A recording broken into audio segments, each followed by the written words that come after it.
السلام علیکم ورحمۃ اللہ وبرکاتہ۔ دوستو، امید کرتا ہوں کہ آپ سبھی خیریت سے ہوں گے۔ میں محمد سمیع اللہ آپ لوگوں کی خدمت میں ایک بار پھر حاضر ہو چکا ہوں اور میں اپنے چینل سمیر غزالی میں آپ لوگوں کا استقبال کرتے ہیں۔ دوستو، آج میں آپ لوگوں کے سامنے افتتاحی پروگرام میں آپ تقریر کے لیے مقرر کو کس انداز میں کس طریقے پر دعوت دیں، اسی ٹاپک پر میں آج بات کرنے والا ہوں۔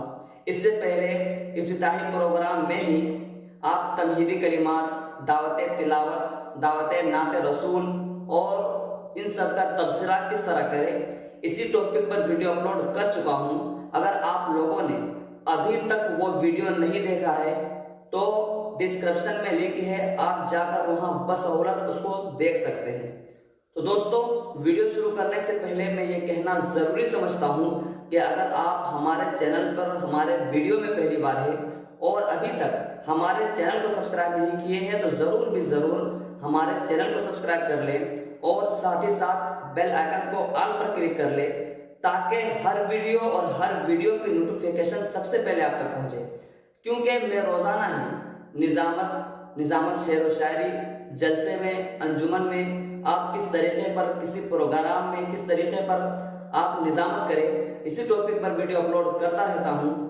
انشاءاللہ آپ لوگوں کو بہت ہی فائدہ ہوگا۔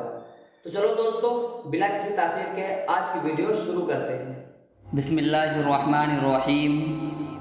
ہر لفظ وضو کر لیتا ہے، ہر شعر تلاوت کرتا ہے۔ ہر لفظ وضو کر لیتا ہے، ہر شعر تلاوت کرتا ہے۔ پڑھتا ہے کوئی جب نعت نبی، سمجھو کہ عبادت کرتا ہے۔ رفیقان انجمن، آئیے اب بلا کسی تاخیر کے پروگرام کو ایک نئی فضا میں لے چلے، اور وہ فضا تقریر و خطابت کی ہے۔ تقریر و خطابت کی اہمیت و افادیت ہر دور اور ہر زمانے میں مسلم رہی ہے۔ از ماضی تا حال حضرت انسان نے تقریر و خطابت کو حصول مقاصد کا ذریعہ بنایا ہے۔ اسی حقیقت کا انکشاف شاعر نے اپنے کلام میں اس طرح سے کیا ہے: خطابت مسجدوں میں زینت محراب و منبر ہے۔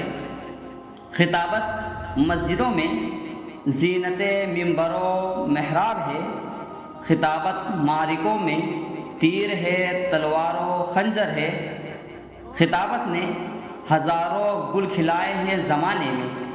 خطابت نے ہزاروں گل کھلائے ہیں زمانے میں۔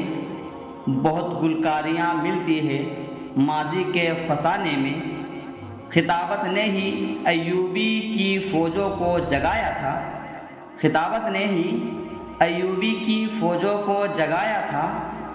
صلیبی قوتوں کو جس نے دھرتی سے مٹایا تھا۔ خطابت وجد میں آئے تو پھر ہتھیار بن جائے۔ خطابت وجد میں آئے تو پھر ہتھیار بن جائے۔ کبھی خنجر، کبھی نیزہ، کبھی تلوار بن جائے۔ خطابت کی گلفشانی مسلم ہے زمانے میں۔ خطابت کی گلفشانی مسلم ہے زمانے میں۔ یہ نجاشی کے آگے جعفر طیار بن جائے۔ تو آئیے اسی طرز خطابت کا ایک نمونہ ملاحظہ کرنے کے لیے میں دعوت اسٹیج دینا چاہوں گا حضرت علامہ و مولانا محمد جسیم الدین صاحب دامت برکاتہم کو، کہ وہ آئیں اور اپنی خطابت سے ہم سامعین کو مستفیض فرمائیں۔